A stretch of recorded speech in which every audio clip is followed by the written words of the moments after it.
ചാലക്കുടി അതിരപ്പള്ളി മലക്കപ്പാറ റോഡിൽ കാട്ടാനക്കൂട്ടം ബൈക്ക് യാത്രക്കാരെ ആക്രമിച്ചു.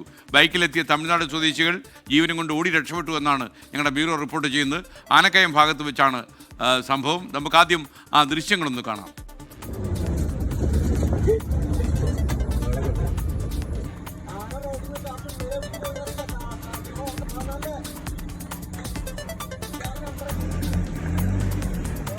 തൃശ്ശൂരിൽ നിന്ന് സൂരജ് സജി തത്സമയം ചേരുകയാണ്.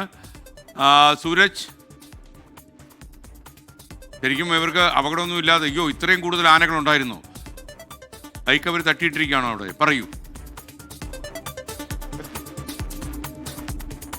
10-ലധികം വരുന്ന ഈ കാട്ടാനക്കൂട്ടമാണ് ഈ തമിഴ്നാട്ടിൽ നിന്നെത്തിയ ബൈക്ക് യാത്രികരെ ആക്രമിച്ചത്. ഈ ആന റോഡിനരികിൽ നിൽക്കുന്നത് കണ്ട് ഇവർ പെട്ടെന്ന് ബൈക്ക് നിർത്തുകയായിരുന്നു. ഇതിനിടയിൽ ഇത്രയും വലിയ ആനക്കൂട്ടമുണ്ട് എന്ന് ഇവരും പ്രതീക്ഷിച്ചിരുന്നില്ല. റോഡരികിന് ചേർന്ന ഒരു ആന നിൽക്കുന്നു, ഇത് കണ്ട് ഇവർ ബൈക്ക് നിർത്തുന്നു. തൊട്ടു പിന്നാലെ ആനക്കൂട്ടം ഇവർക്ക് അരികിലേക്ക് പാഞ്ഞെത്തി ബൈക്കിന് നേരെ ബൈക്ക് ആക്രമിക്കുകയായിരുന്നു. ഇതോടുകൂടി ബൈക്കിലുണ്ടായിരുന്ന രണ്ടുപേരും ഈ ബൈക്ക് ഉപേക്ഷിച്ച് ദൂരത്തേക്ക് ഓടി മറയുകയായിരുന്നു. അങ്ങനെയാണ് ഇവർ ഈ അപകടത്തിൽ നിന്ന് ഒഴിവായത്. പക്ഷേ ഈ കാട്ടാനക്കൂട്ടം തൊട്ടു പിന്നാലെ ഈ ബൈക്ക് അടക്കം ആക്രമിക്കുന്ന ഒരു സാഹചര്യം ഉണ്ടായി. ബൈക്കിന് ചെറിയ രീതിയിലെല്ലാം കേടുപാടുകൾ സംഭവിക്കുകയും ചെയ്തു. പിന്നീട് ഏറെ നേരം ഈ കാട്ടാനക്കൂട്ടം ഈ മേഖലയിൽ നിലയുറപ്പിച്ചു എന്നുള്ളതാണ് പറയുന്നത്.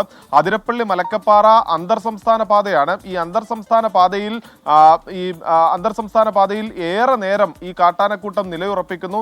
അതിനുശേഷം പിന്നീട് കൂടുതൽ വാഹനങ്ങളൊക്കെ എത്തിയ പശ്ചാത്തലത്തിലാണ് പിന്നീട് ഈ ആനക്കൂട്ടം അവിടെ നിന്ന് മാറിയത്. അതിനിടയിൽ ഈ കൂട്ടത്തിൽ നിന്ന് വേർപെട്ടു വന്ന ഒരു ആന ഒരു കാറിന് പിന്നാലെ പായുന്ന ദൃശ്യങ്ങളും ഇപ്പോൾ പുറത്തു വന്നിട്ടുണ്ട്. അങ്ങനെ ഇന്ന് ഈ അന്തർ സംസ്ഥാന പാതയിൽ വലിയ രീതിയിൽ ഈ വാഹനയാത്രികരെ ഈ കാട്ടാനക്കൂട്ടം ഭയപ്പെടുത്തി എന്നുള്ള റിപ്പോർട്ടാണ്, അതിന്റെ ദൃശ്യങ്ങളാണ് ഇപ്പോൾ പുറത്തു വന്നിരിക്കുന്ന സ്കേൻ.